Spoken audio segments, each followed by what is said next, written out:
Hey guys, it's Angie, and in honor of the Season 5 premiere of The Walking Dead, I decided to do a zombie tutorial.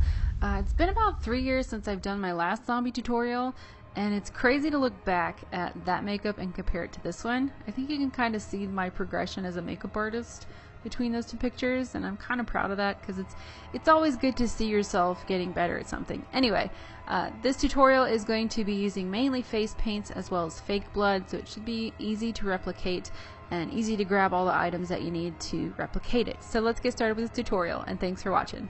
I started this one off by sketching out a skull shape onto my face with a soft black pencil liner.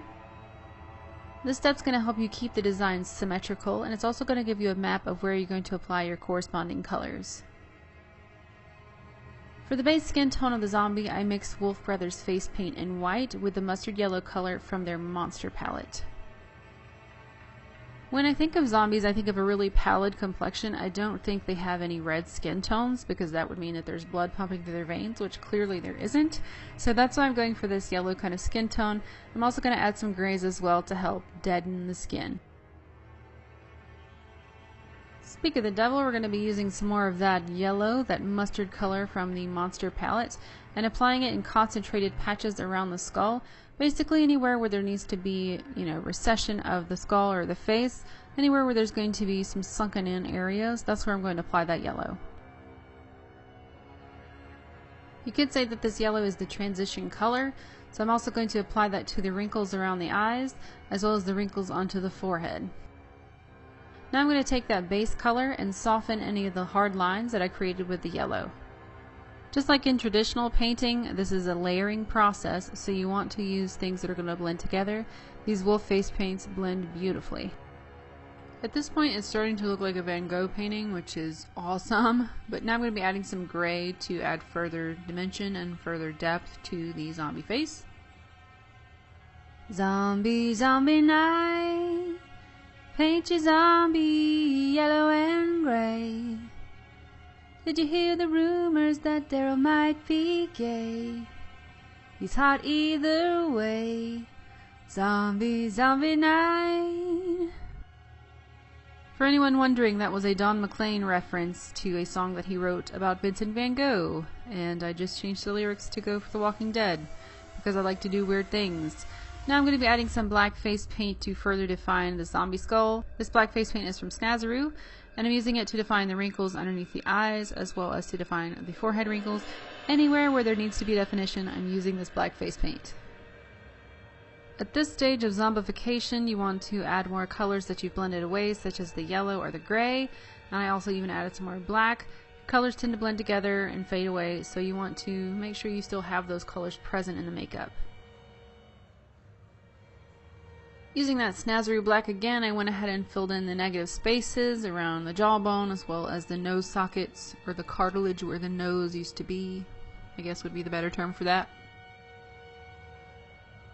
We have finally arrived at Terminus. Just kidding. But we have arrived at a fun part. This is where you're going to stipple your skin to make it look like it's modeled dead zombie flesh.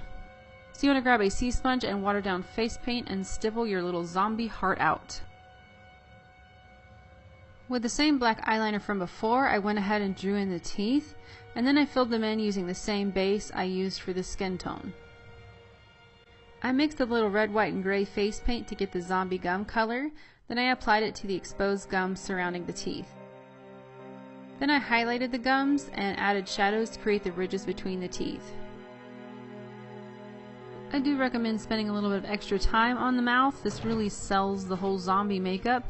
So you want to make sure you shade around the lips, or where the lips once were, as well as the teeth. Creating these shadows and this depth is really going to pull this makeup together. And to finish off the teeth, I added some yellow because, well, zombies drink coffee too. Hashtag zombie stare. I kept the eyes pretty simple, just added a red liner to the waterline and filled in the eye socket with a black eyeshadow pencil from Milani.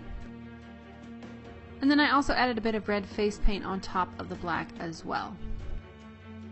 With that same red face paint, I stippled on some blood spatter onto my face, just around the mouth, as well as the eye socket, on the cheekbone, and on the jaw.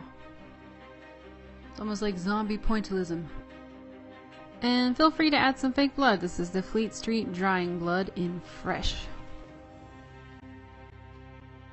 Any exposed flesh needs to be zombified as well, so you're going to paint this the same way that you painted the face. You lay down that light base coat, then you start adding the yellows, then you start adding the grays where there's going to be shadows. And for the love of George Romero and brains, define your collarbones. Highlight them, shade them, make those suckers pop.